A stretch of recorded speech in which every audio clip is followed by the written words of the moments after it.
do that again. Okay, here's a question. Do you think that the bleed on my microphone was due to me using the wrong input? Yes.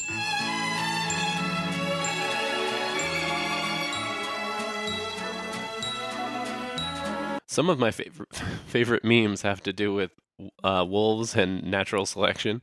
Yeah, I know. Like a pug and a wolf. Yeah.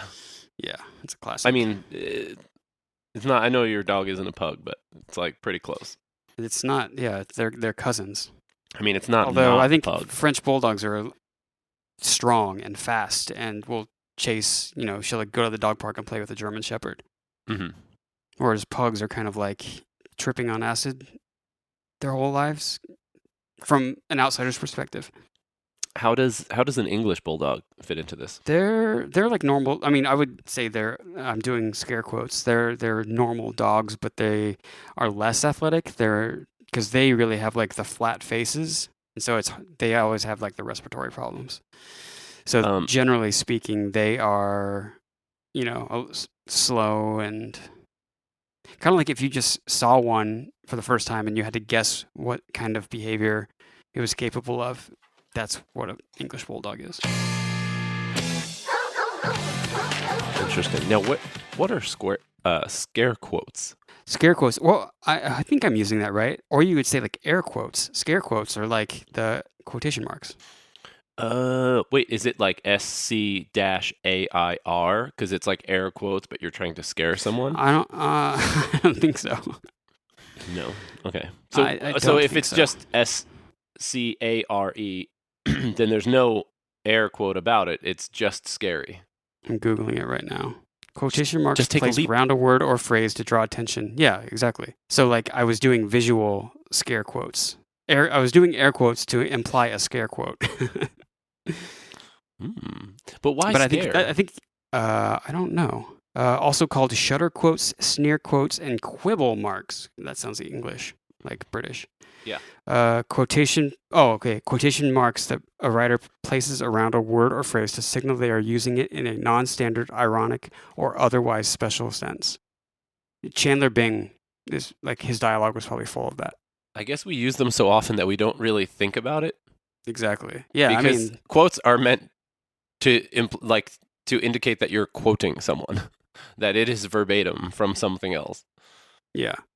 But more often I than feel not, like we don't use Charlie. that. I feel like Charlie uses them like not frequently, but I can like picture him using like air quotes and using Oh them yeah. as like to indicate they are using it in an ironic sense or I think the funny part of Charlie's air quote, scare quote, quibble mark use is that it's sometimes. I think it's normally like things that aren't that from a normal person wouldn't be quotable like that or ironic or facetious, but because he's such a weird troll person, they are. yes. We'll get to it. We'll get there. He I'm has sure. yeah, and he has such aggressive body language that it really works. Oh yeah, we have that. Actually, we have a really good version of his body language in the beginning of this I know episode. it's so fucking good. Oh boy. Okay, should we do a show intro? How does that go? I think you just said like Hey, everybody. Hey guys, welcome to Talking with. Wait, what? Should we pick a name? Should we think of a name? What am I doing? yeah, it's always Stockholm and Los Angeles. But just use that for now. It's always funny in Philadelphia. I It's mean, always Stockholm and Los Angeles. Well, the weird part about this is that typically you were living in Stockholm where it's dark and cold in the winter, and gorgeous in the summer. But I was living in Los Angeles where it's not that cold in the winter and it's still sunny usually. But since buying this place up in Crestline, we had 3 feet of snow 2 weeks ago, and the power was out for 5 days, and Jesus. I had to buy a chainsaw to cut apart a Oh tree yeah, that fell yeah, down yeah, in my yeah, backyard, yeah. and all these things. So we're sort of living similar, the It's not. parallel existences. Yeah, you have maybe a more high elevation, Right. uh, Yeah. chill into the air, and we have the Baltic Sea chill. Yeah, I have elevation, whereas you have latitude. Yeah, exactly. Like right now, which is like basically the shortest time of the year, the sun comes up at like 8:45. Mhm. But that doesn't really mean much because the sun doesn't go very high. Right. Like, yes, the sun is up for like 6 hours, but like kind of barely, and then as soon as it sets, it's black because it's just like barely peeking up. Mm-hmm. It's very. I feel like I'm getting used to it. I don't want to get ahead of myself. I know it's only December, but I rode my bike today, and it was like not very warm. I mean, there's ice on the ground when I was just walking Clem.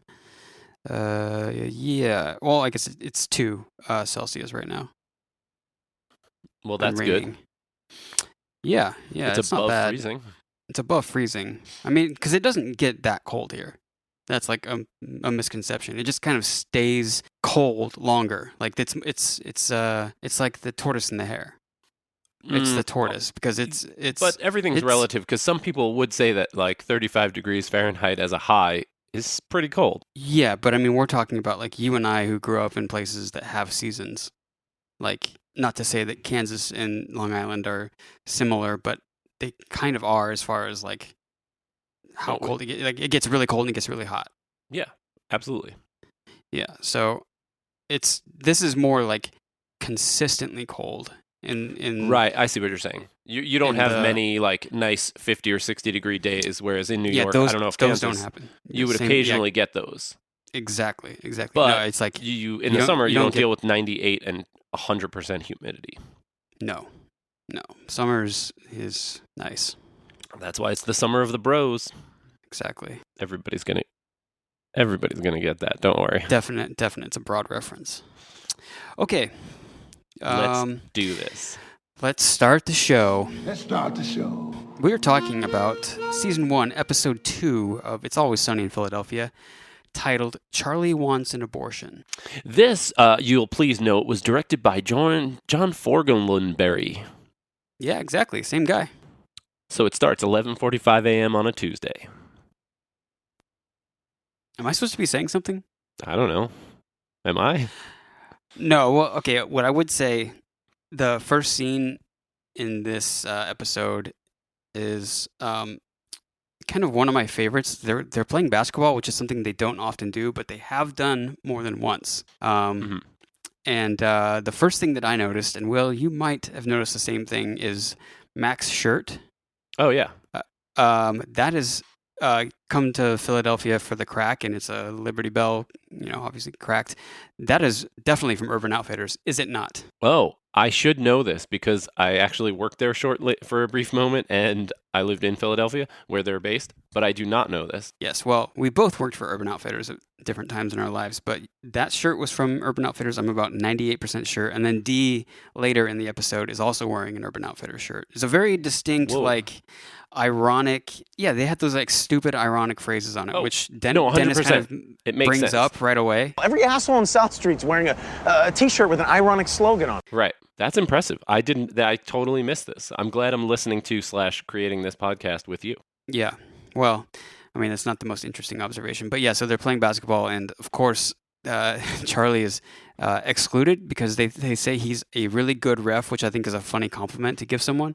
Right. Of course, the backhanded compliment when you want someone to like stay in their position. Yes, and But also, I think you're getting ahead of yourself because in addition to Dennis and Mac arguing about his T-shirt, Dennis, comments, "What, you got an ironic slogan on your T-shirt, just like every other idiot in Philadelphia," which is a dig on him because he kind of does, it sets the precedent kind of for the rest of this series because he does usually wear a T-shirt with an ironic slogan, but also because unbeknownst to me, he might have been digging at Urban Outfitters and the general theme of that.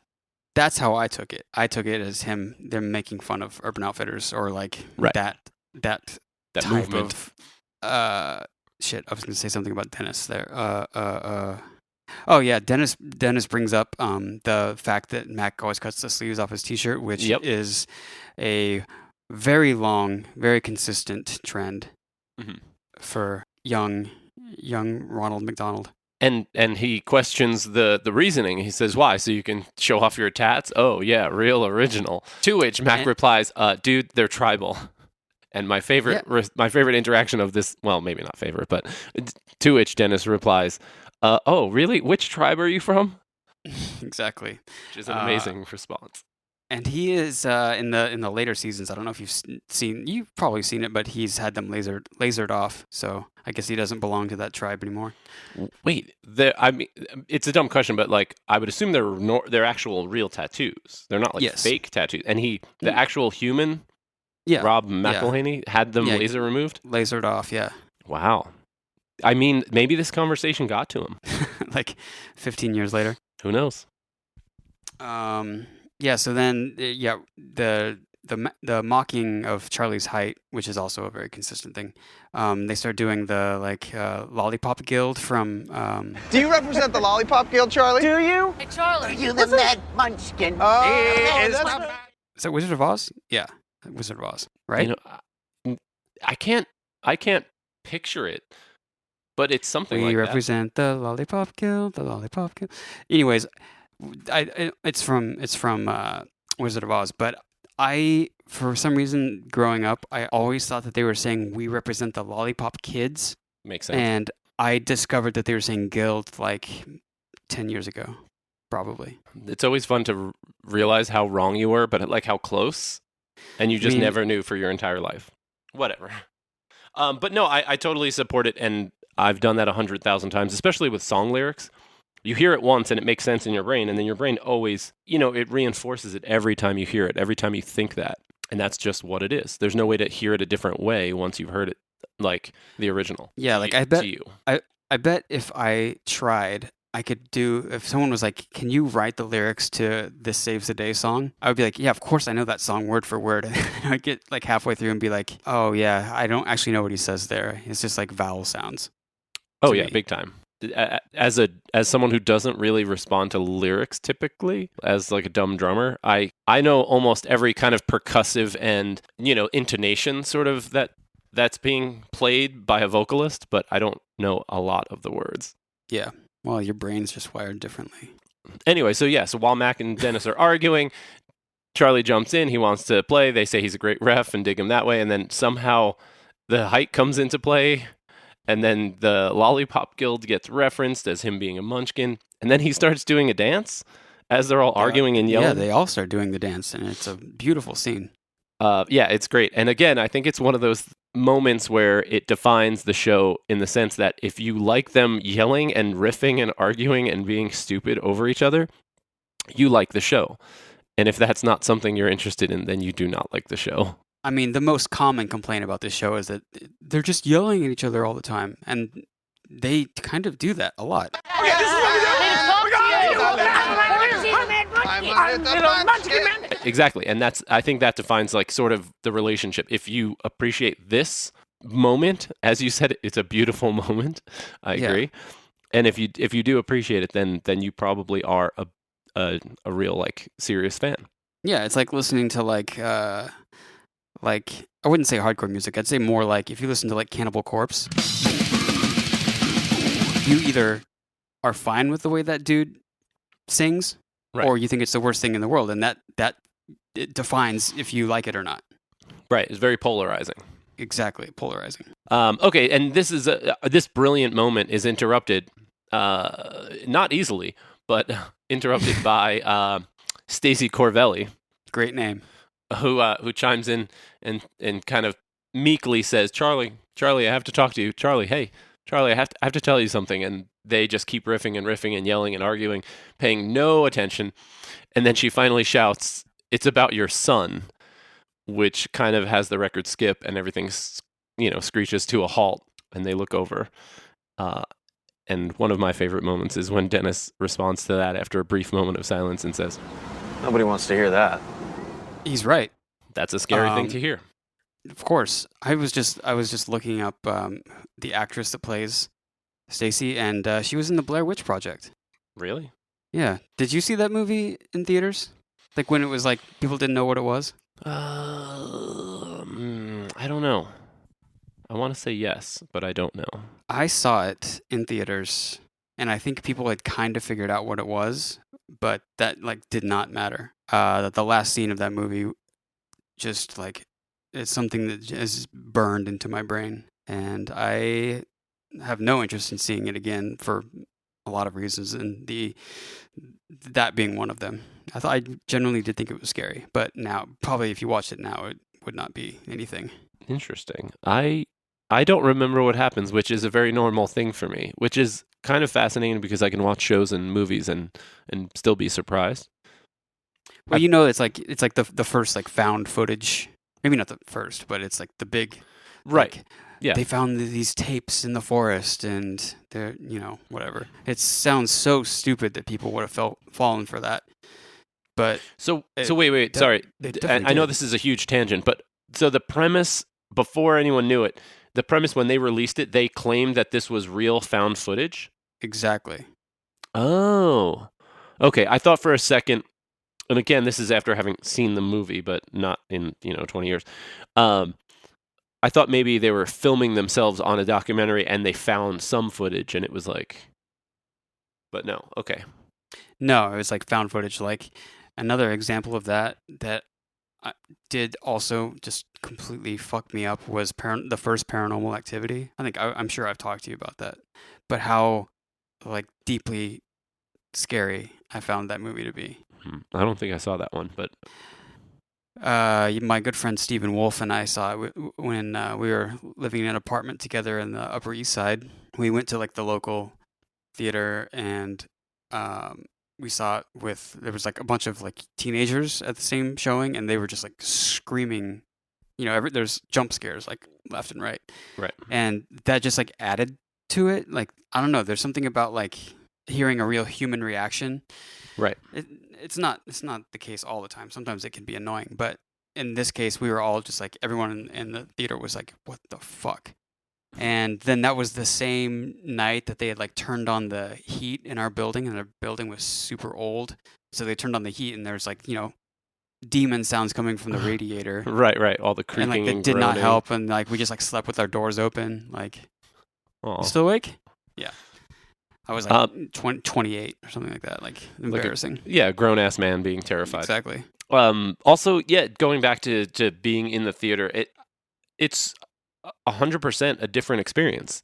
In the same, I guess it's more different, but like the score and the soundtrack to a movie, more so the score, like they sort of influence how scared you're going to be. If you turn a horror movie's sound off, it's not going to be nearly as scary. And the energy in the room is going to be different in the same sense that if you go see if you went to see your friend who was playing in town and you went to their sound check and saw them like rip through a song and it was really exciting, and then, they stop and nothing happens, it would be like, great, that was cool. But then if you see them at that same show and it's packed and there's energy and there's people responding and interacting, exactly, you're going to be blown away by the comparison. Totally. Exactly. Or like a live show, a live recording when there's no audience mics and it's just really awkward when you finish the song. There are so few good live albums. I mean, they obviously exist, but yeah, for a lot of it, it's just like, I'm sure it was a great show. Like there's some like, I don't know, like pop punk bands or punk bands that have released live albums that were like not mixed well, and lack of crowd mics or like piped in crowd sounds, and it's just like, I don't know, it's like a laugh track. Yeah, basically. It doesn't work. I guess as a bass player, as a drummer, like when someone records you could play so well and just nail it, and then you listen back to some recording and it's just awkward because they didn't capture it correctly. So I could definitely see the audience participation adding to the impact and the effect of that movie. Yeah. Holy tangent. We haven't hit the title scene yet.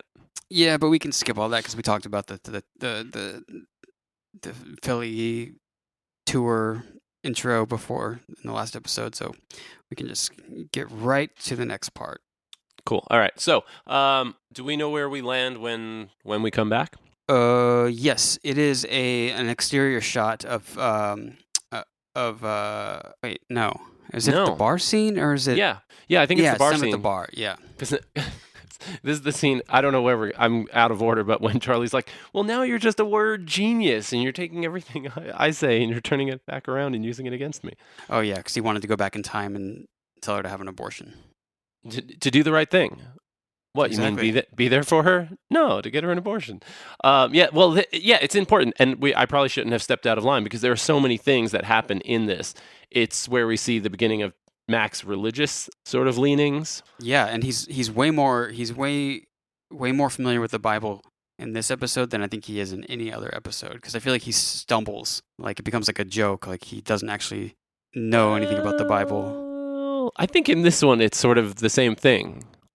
Yeah, but I mean, he quotes it though, like he's like Genesis or whatever. He, like, right? does the verse. I guess we should maybe look it up and find out. But I thought that he made that up. I thought that was the joke, was that he was just like, Oh, Genesis really? 4, book 16, and then he breatheth into the nostril, and then it was good. Like It that sounded real? it sounded real to me. Right, but you can say a lot of. I mean, when we did the Natty and Noon, I don't know, webisodes, Yeah. we looked up fucked up Bible verses. Yeah, would you And believe those- any of those were in the Bible? Exactly, those were real. So it's like when you say like, I don't know, it sounds believable. It doesn't sound believable, the half of the stuff that's actually in there.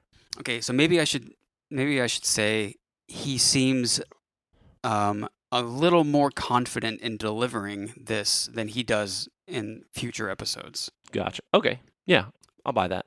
He doesn't trip over himself quite really at all. Well, I guess the main premise of this discussion is Charlie being like upset and being like, I don't know how this can't be, and Dee being kind of the voice of reason, which I guess she does a lot, but she steps out of that obviously. But typically she is like the moral compass of the group. Yes. And she's like, well, did you guys have sex together? And he's like, well, yeah, we had sex. And she's like, well, did you use protection or whatever? And then birth control? And he's like, no, we went to Catholic school. We couldn't do that. And then, when he says I should have done the right thing, get an abortion, Dee responds. So, you're not allowed to use birth control, but abortions are no problem? All right, okay, so now you're like a word genius. That's what earns her the title of word genius. I think it's funny. This is a little off topic. I think it's funny that they like the running thing is that they all went to high school together, but their upbringings were so different. I guess I would feel like Dennis and Dee would have gone to a private school, but Right. I guess not. Also, it's they did go to high school together, but did Mac and Charlie go to a religious, like elementary, middle school, like earlier education? Is that the? I just assumed it was a Catholic high school. Oh, they all went to the same. That seems weird because I feel like Mac and Charlie reference going to the same school a lot. So I think. Yeah, I mean, remember the high school reunion? Right. They all went to the same high school. That's. Oh, you're saying they did. I'm saying they might have gone to a different. I think the religious part might have been younger, and therefore the high school may have been not religious. Yeah. Because Okay. the way Mac and Charlie discuss their religious sort of stuff seems to imply that it wasn't what Dee and Dennis Dee in this scene has a lot of questions about it. Like, well, how does that work? And how does, why is an abortion okay, but birth control isn't? That makes no sense. So I feel like they would have already had those discussions if they had gone to the same, like, elementary school. Sure, that makes sense. We'll just make it canon. Like that's what happened in our telling of the tale. In our version. Yeah. Also, I think that Dennis brings up a really weird, sort of awkward point, and they get into it a little bit because we're now getting into like reproductive rights, but which again, 2005. Dennis says Charlie's right, though. I mean, he should have at least had a say in the matter. it is scary to think that, like, obviously, I think that a woman should have the right to deal. It's like her body, but it is weird to be like, oh, you're having a kid or you're not having a kid, and you're just because it's like part of your DNA as a man, like. Mm-hmm. But you don't have much say in it. Or I guess you can have an opinion, but it's like a vote that doesn't count. Exactly. I mean, it depends on the relationship, but yeah, in general, it's not your decision. Like, period. Yeah, I guess it's just weird because it's a very unique situation, and I don't know too many areas in like life where you have that sort of connection and investment, sort of, and responsibility to something that you have no control over. Yeah, and I mean, this would be like it's probably made even more stressful because it was so long ago, and the memories might not be super accurate. But he's like, yeah, I mean, we did have sex, so it's like 100% a possibility. Or okay, that's redundant. It's like it could be true. Like Right. it wouldn't be like, no, that was like last month. Like, no, there's no way. Right. It's You a go non-zero far chance. enough back. Exactly. Hey, hang on one second. Yes. I'm not gonna leave your side, but I am putting the mic down. Okay. You still got those Bluetooth earphones in? Yeah. Damn it, I can't talk shit. Oh, you know what? I totally could. All I have to do is mute my phone, and then you can't hear me, and you'll find out what happens when you edit or when I edit and you hear it. Yeah, But there's just a little the less. thing about you saying that you could talk shit if you like muted your mic or your phone. That reminds me of a time when we were rehearsing. Phone was rehearsing, and we like took a break, and I had my ears in, and I went to the bathroom, and I could hear Gordon talking. This was like the very beginning of I think it was before even Some Nights was out. We were just like learning those songs, and there was a Right. point in time when I was playing the floor tom, Oh, okay. like which I wasn't really crazy about in the first place. Right. No And one is. yeah, and Gordon was like, "Yeah, I don't know. He's like a little loosey goosey. Maybe we could find something else." And I heard it, and and I came in and like pretended to be upset about it, and it was just really funny. Was I mean, you? because he didn't say anything worse than loosey goosey, so it was just Right. like whatever. It's fine. Because I didn't want to be doing it anyways, but Right. And you were probably, if pushed, you wouldn't have argued or something. You know, you wouldn't have been like, No. I'm so good at the floor tom. yeah, because you're basically singing high and loud the whole song, and then like playing this like made up rhythm on the floor tom that's not in the recording. You know, it's like I don't. All right, cool. So then let's move to exterior of a classic Philly row home. Also, I fucking love it when they do the exterior shots. Also, the interior shots of a lot of these houses kind of remind me, but also not. But the exteriors are just so Philadelphia. Those like shitty yeah, little yeah. porches, like Yeah. they're very narrow, very shallow and wide. Mhm. Or I'm getting ahead of myself, but like when someone yells up and somebody opens the window and sticks their head out, I think that's also like an old timey New York thing, but like it's very Philadelphia. I mean, like it wasn't Mhm. that long ago where people would 100% do that. Yeah. Was it just Rob McElhenney that lived there or grew up there? But yeah, I feel Right. like they really. Again, I'm no expert, but I feel like they really try to make it authentic to Philly. Right. Especially in the earlier days. Anyways, so they're outside of Stacy Corvelli's Blair Witch person's house, and they're prepping for that. I don't think anything interesting happens. When they're prepping, they knock. What's going on here? What's good? Yeah. So then, well, Stacy answers and she's like, "Hey, good to see you, Charlie." And then looks at Dennis. You brought your, Yeah, Dennis Reynolds. We got a chance to talk before, but I remember you, yeah. you went to St. Joe's? I did, yeah. Yeah. So you two are, She immediately assumes that they're a couple, Right. which was very 2005. Mhm. I feel like that joke seemed a little dated, but Yeah. so they come in and they meet Tommy. Oh my God, Tommy! That I'm not gonna click on it, but that actor is extremely good at playing that bratty ass kid, because he's also Meredith's son in The Office, playing basically the same character. Oh, I couldn't think of one thing that he's done otherwise, but I knew that I'd seen him in at least one, if not 10 other things where he is exactly this character. And it makes Yeah, me think he's that maybe got it down. he's either really good, a one-trick pony, or this is like he's got this inside him. Yeah, maybe a little bit of both. He's believably shitty and annoying. Yeah, so I'm not sure where Stacy is going, but she kind of seems like she's in a hurry to get out of the house, probably just because she's It looks alone like with- she's going to work. I don't know. To me, she puts on like white like sneakers that make me think she's like working on her feet. You know what I mean? Like a waitress or something, like somebody Yeah. who's like on their feet all day. Yeah, so she's like quickly leaving, and she's like, "Oh, what are you guys gonna do?" And they replied that they're gonna take him to the park, and she says, "Tommy, that's great. You want to go to the park?" And he's like, "I don't care." But what I noticed is that he was playing a Game Boy, Right. a green Game Boy, maybe a Game Boy Color, and and I was thinking like how, yes, people don't carry on Game Boys anymore, but it's the same thing as having a phone. It's the exact same thing. Like the same stance, the same like I don't care. Right. It's no different. Yeah, I always think about that when people are like, "Man, nobody interacts anymore. Look at all you guys. Like, you're just staring down at your phones."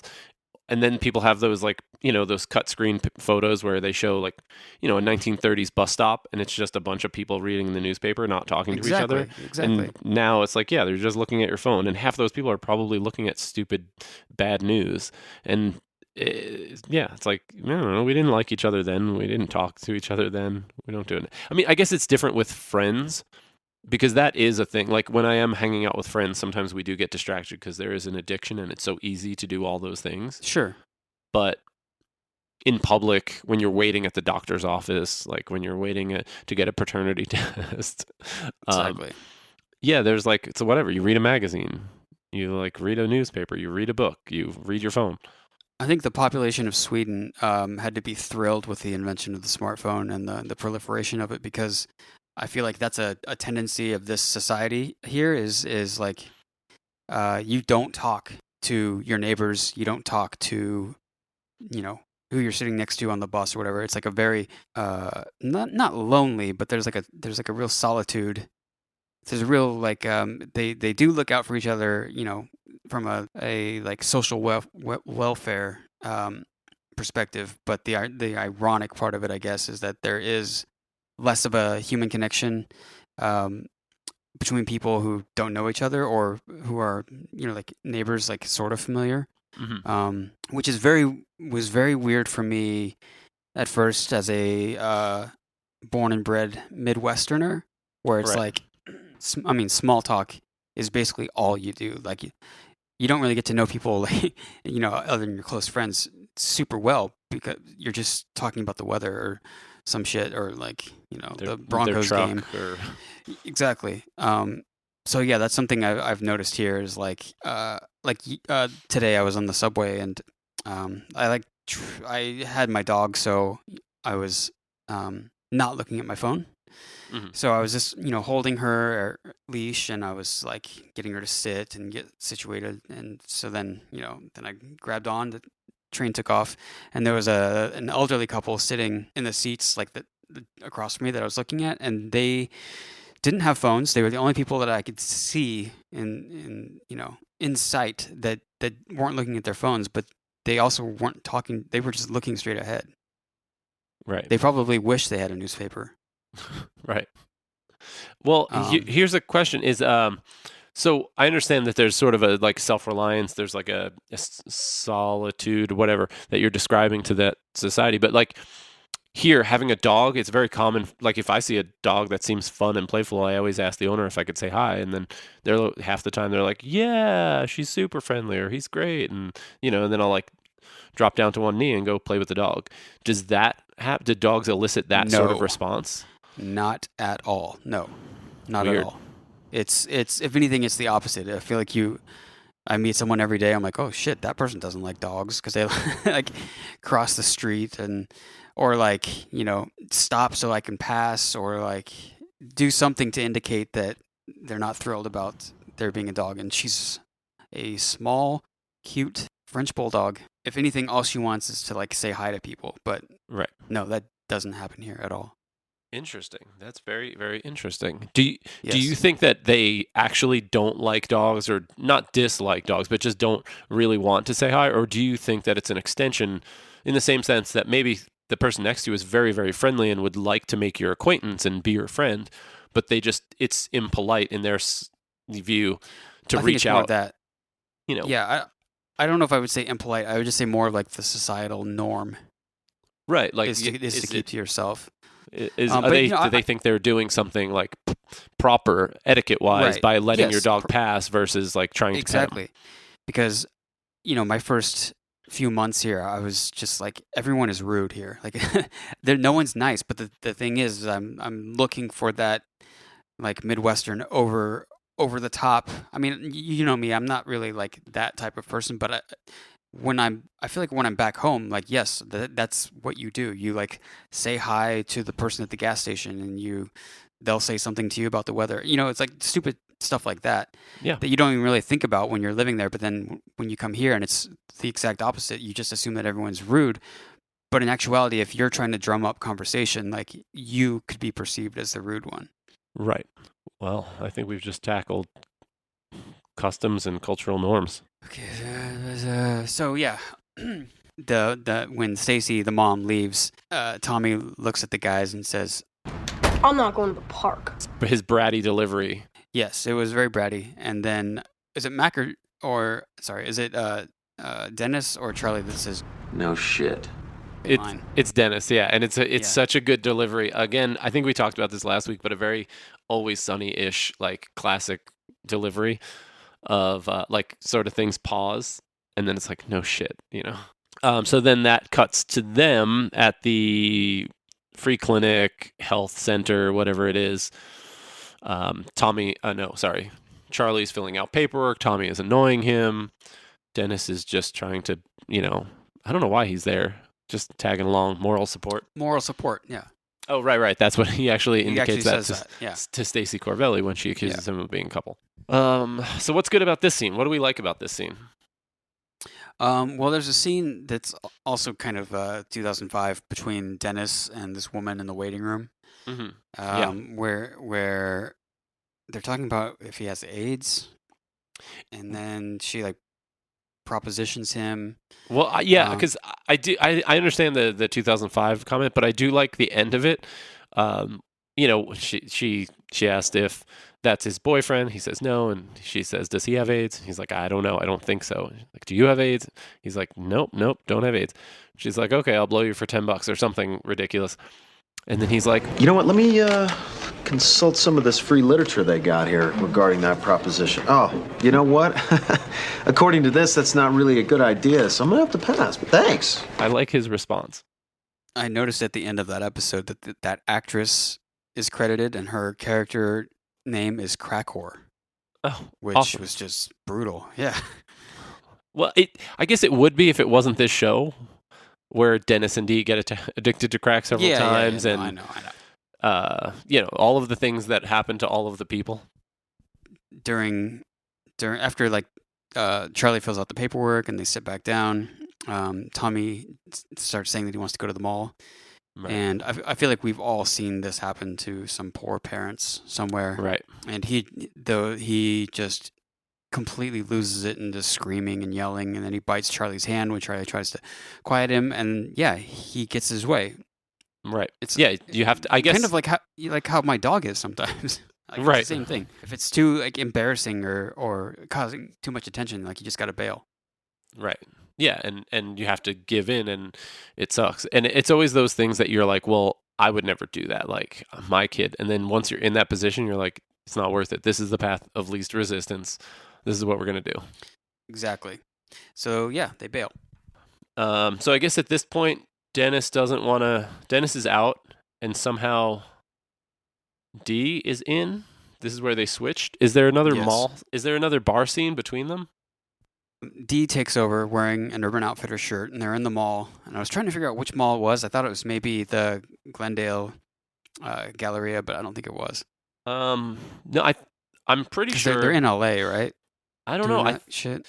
Usually when they go to the mall, they go to the Galleria, which is different than the Galleria. Oh, wait a second. Galleria. Yeah, okay. Wait. Oh my God. Now I'm freaking out because there's a mall in Philadelphia in Center City that sucks, and I think it's the Galleria. I think the Glendale Galleria sucks too. This is a different type. Yeah, no, I get it.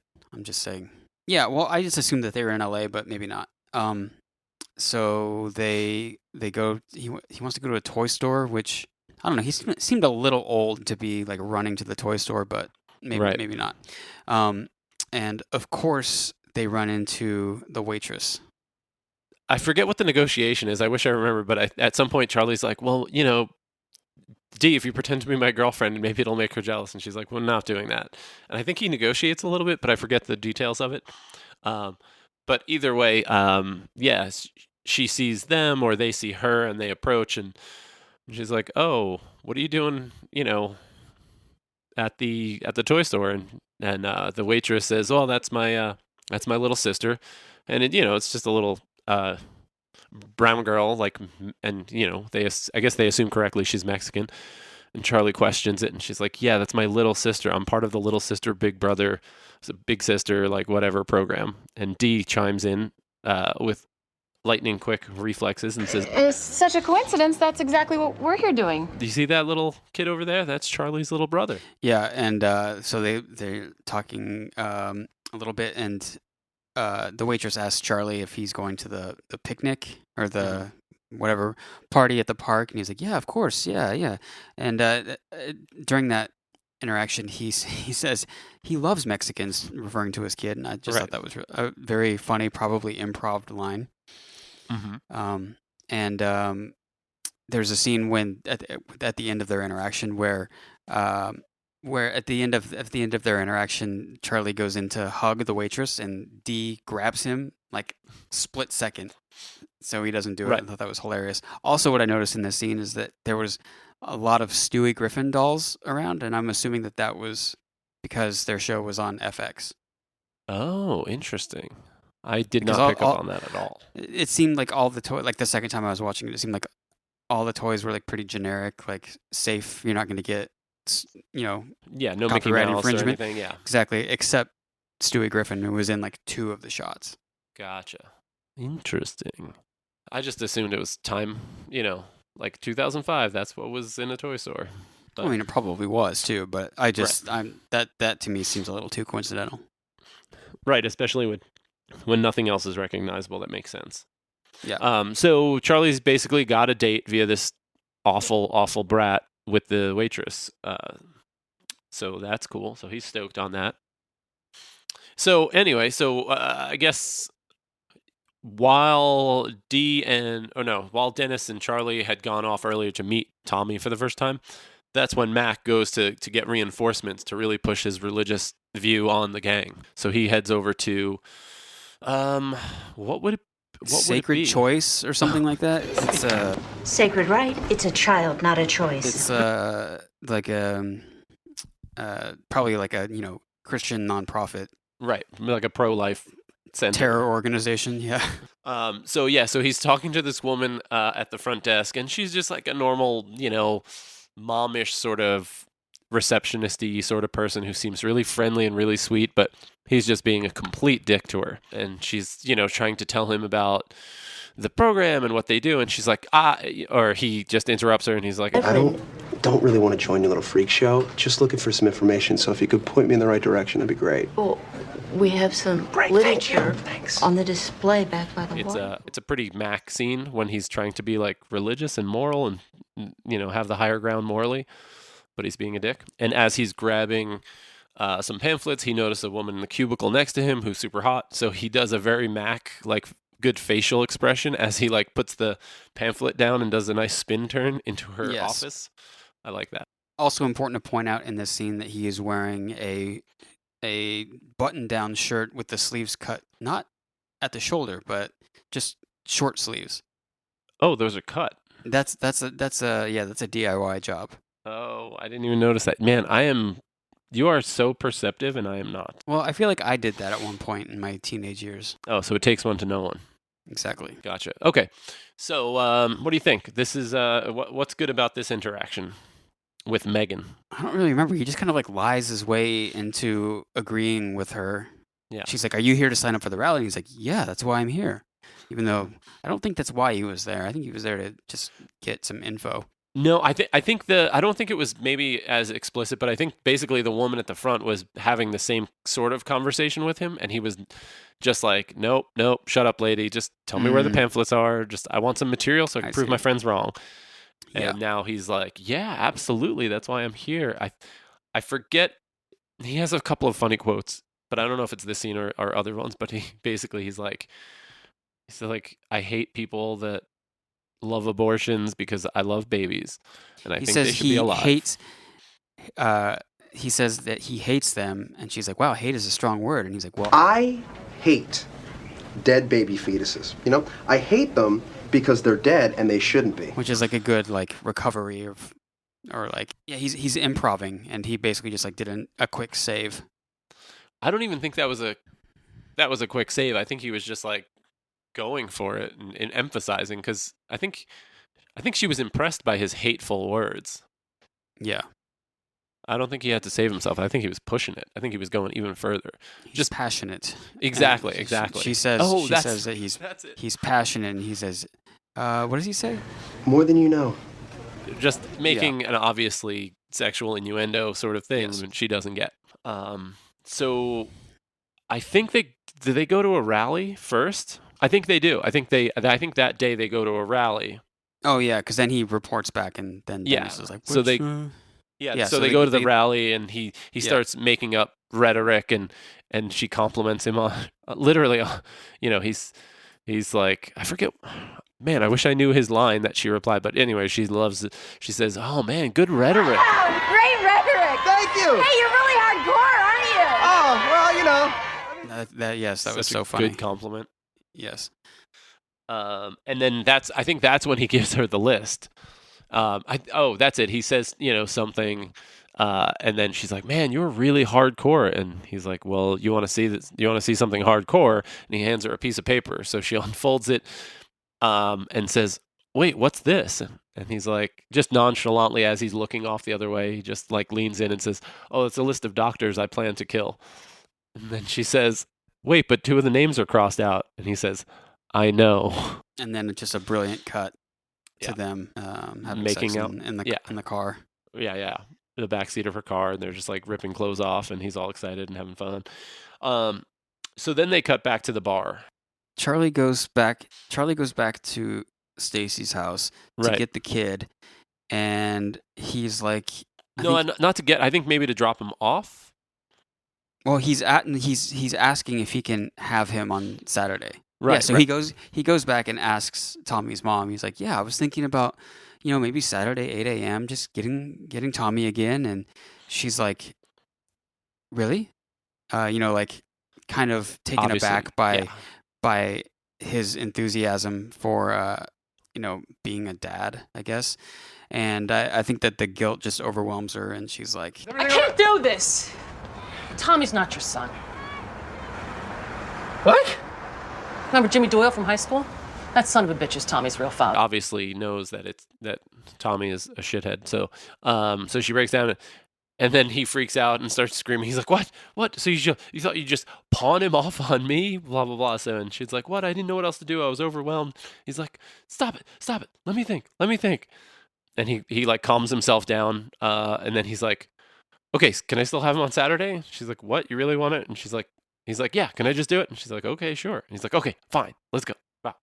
So obviously his need to spend time with Tommy in order to convince the waitress that he's awesome outweighs Tommy's annoyance. So he decides to deal with this kid that is definitely not his son, who is awful, in order to hang out with the waitress. Precis. Okay, so then what happens after that? Is it the bar? I think this is where Dennis hears about Mac's experience. I think Mac reports that's back. What I mean. That's what I mean. So they're back at the bar, and Mac's telling Dennis about this girl that he met at the pro-life rally, and how much I think he's like, "Man, she is a freak. She's awesome. She's so hot. You gotta, he's like, there are a ton of women at these kind of things. You should totally come."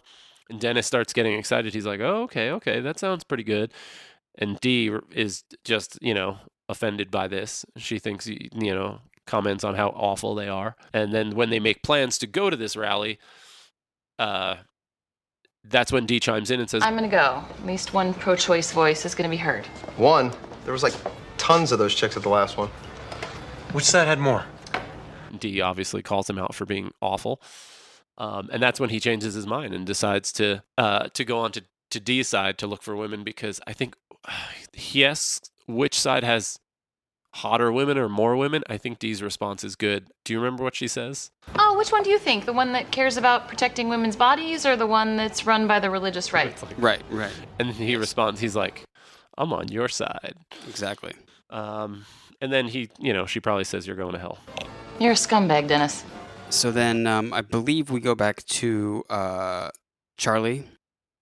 And No. Fuck, what happens next? I think they might go to the rally, or there might be some. That might be.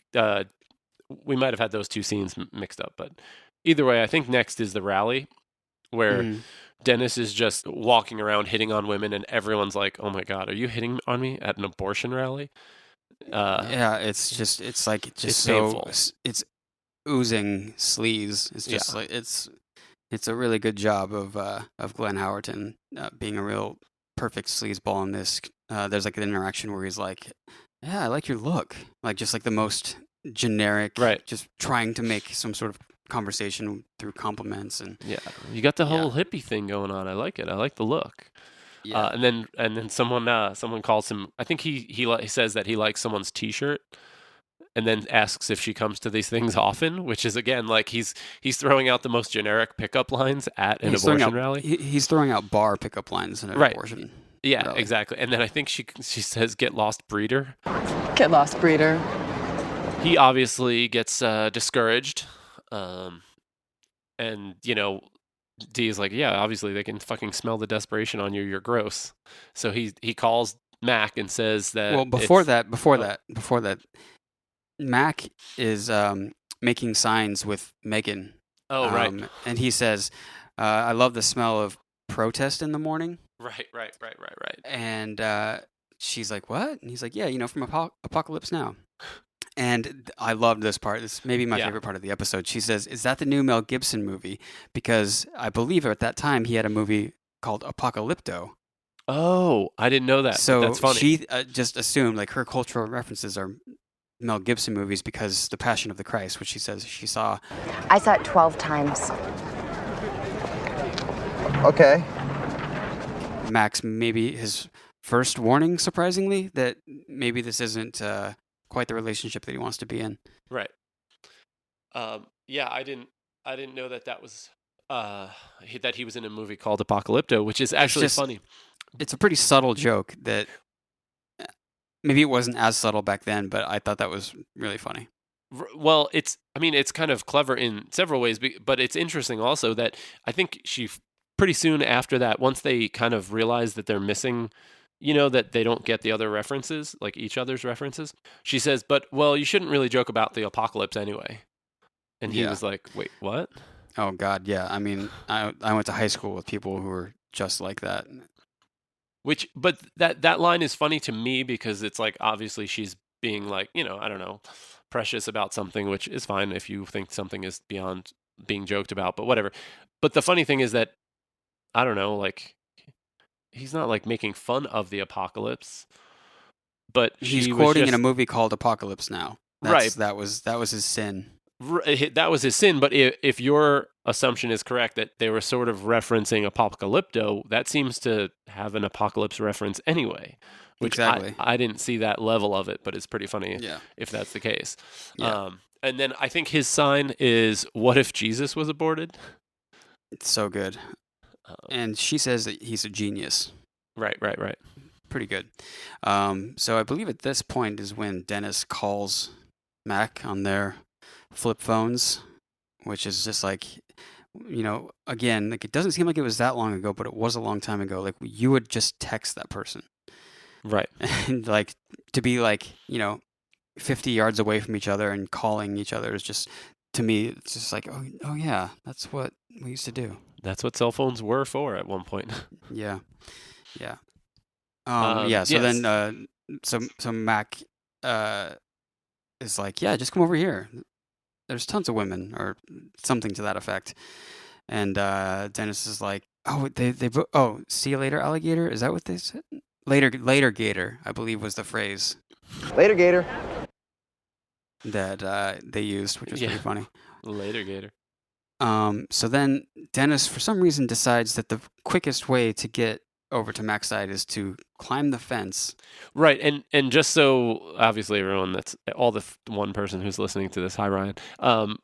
It's like the one side has a fence put up, or I guess there are two fences. There's like a walkway. It seems like so the patients and doctors can get in and out without going through the crowd. So the crowds are separated. So through this catwalk, is where people would go in and out of the clinic, but on one side is the pro-abortion and one side is pro-life or whatever. So exactly. It's like rather than walk 5 minutes around the fence, I guess he decides to climb over an 8-foot or 10-foot fence to this barrier, and then over another fence. So as he's doing that, someone shouts like, "Oh no, they're coming over!" And and I guess they're prepared for this, or it happens because Megan pulls out a dozen eggs. And at some point, Mac is like, oh, no, don't worry, that's my... And then she cuts him off and says, we know how to deal with these assholes or whatever. She probably doesn't say asshole. And I guess at some point he decides like, well, yeah, this seems like more fun than telling her that that's my friend. What I liked about that interaction is she says, how's your aim? And Mac says, Pretty good, but I don't think that's such a good idea. Hey, it's okay. These people. that's like the Mac of the future who's delusional. Right. But he actually did have pretty good aim. Left-hander. Ooh, really? Yeah. I didn't notice that. Weird. I noticed that both Mac and Dee are left-handed. Oh. Maybe that's why they got married. Exactly. They couldn't find anyone else. So everyone pelts Dennis with eggs, and it's awesome. I think even the side that he was coming from somehow. Yes, they both are. They both have eggs. That doesn't seem like a thing that happens, but it's a funny thing to see him get pelted while he's straddling a fence. Yeah, and there was no CGI used. Like, I wonder how long that took with Glenn Howerton just like straddling the fence, getting hit by eggs. It's pretty funny. So I guess at that point in the fever and excitement of them throwing eggs is when Megan sort of reveals to Mac and makes she's like, oh, I have something so amazing to tell you. And he's like, okay, what? And they're kind of yelling because of the crowd noise. And she's like, I'm pregnant. And he just has this like big dumb Mac face on. And he's like, what? And she's like, I'm pregnant. And then after a classic Always Sunny pause, he says, You gotta get an abortion! Some of the best acting that Rob McElhenney's done on this show. That scene, it's just brilliant. So do they cut back to her car after that? She's storming off. Yeah, she storms off. Yeah. So they get back to her car and she's like in the car, pissed. Turns on the car and he's like, wait. I forget how it gets there, but at some point, not some point, but quickly she leads into it and she's like, don't worry, I'm not pregnant. And he's like, what? You're not? What? That's great. And she's like, it was a test. And he's like, oh, great. It was a test. And she's like, yes. And he's like, oh, so I failed. And she says, yeah. He's like, damn. The slowness in which he realizes the situation, like the reality of it, is amazing. Where he like has to verify each thing with a distinct question. Yes, it has to be explicitly clear. Right. Have you ever? I'm assuming that this was like a Planned Parenthood is what they're right. Yeah. Have you ever experienced anything like this in your actual life? No, only vicariously through Always Sunny. I've never been to an abortion rally or any kind of rally like that. I've been to Planned Parenthood a couple times, and there was never any protests. But I know that they're like, this was like on the West Coast, but I think that it's like a genuinely terrifying experience in some places. I mean, I've read news articles about things like that, but I've never experienced that myself now. Yeah. I lived in Lawrence, Kansas for many years, as you know, and that's right next to Topeka, Kansas, which is where the Westboro Baptist Church is. If you're familiar with the Phelps family. Not the Phelps family, but obviously the Westboro Baptist Church and their protests and all that. Yeah, so they would protest like literally everything in Lawrence. And so, yeah, this is kind of just like brought me back to that. But they were so present all the time that it was like pretty meaningless, and it's a college town too. So like no one gave a shit. So, right. It seemed like they would be like outnumbered sort of in a way. Maybe not like, I mean, obviously they probably like had people organized and protesting, whereas everyone else probably felt so comfortable in the opposite way that they didn't have to protest. Yeah. Like that's how I would imagine somewhere like Lawrence would react. Yeah, or people would just like, there would be like a counter protest of people like literally just standing in front of them. Or there would be people like, I had a friend who put on like a ballerina outfit and just like danced in front of them for half an hour. No one, took them seriously, but they are, I mean, I guess they're still around. They are a hateful bunch. Right. They had one sign that I recall very distinctly. That was God blew up the space shuttle. For the Challenger? I guess. Jesus. And so, was anyone on board that? Like gay or aborted or what? What's the deal? I think it was just a conversation starter. But just like literally like someone probably sinned, so that probably means that God probably did it. Yeah. Because, I mean, there are like always like the classics, like the really hateful ones. But that one really stuck in my mind as being like, I actually do kind of want to know why God would blow up the space shuttle. Is it because the astronauts are getting too close to God? Well, it's probably because they're going to break through the firmament and ruin the illusion. Is that against the Bible rules to leave Earth? I don't know. I'm assuming that they weren't thinking that far ahead. Anyways, we're almost done. I heard you yawn. The first we see of Charlie and Tommy again is Charlie, I believe, coming to the bar with Tommy, saying, "If you just get through this one day with me, if you can just behave for this one day, I will get you anything you want." And Tommy spits in his face, which is just such a great reaction. And this may be my favorite line of the episode. Oh yeah. Then Charlie's well, sure. Charlie is getting ready to unlock the bar, and he says, "I'm going to smash your face into a jelly." It's so good. He's very upset.